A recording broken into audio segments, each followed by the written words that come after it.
Meta already sells Ray-Ban smart glasses packed with cameras, microphones, and other tech, but they aren't quite AR devices, at least not yet. The company is making progress on its first true augmented reality product, which is considered a big deal in the tech sphere. According to Bloomberg's Mark Gurman, Meta has some exciting things in the pipeline. They're not just focused on AR glasses. They're also exploring other wearable devices like smartwatches and camera-equipped earbuds, aiming to integrate their AI features across more products. But let's stay on track with the glasses.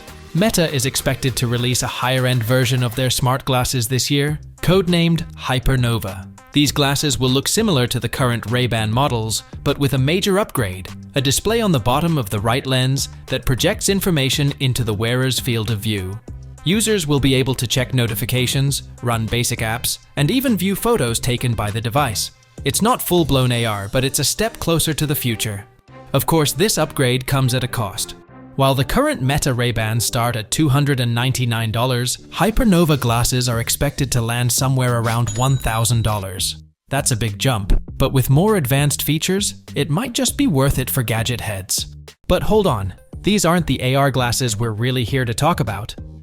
Now, about those full AR glasses. Meta had been working on a project called Orion, but that version will never hit the market. Instead, they're planning to launch a follow-up model, codenamed Artemis, which could arrive as early as 2027. However, Meta still has some hurdles to clear, including cost, display tech, and manufacturing challenges.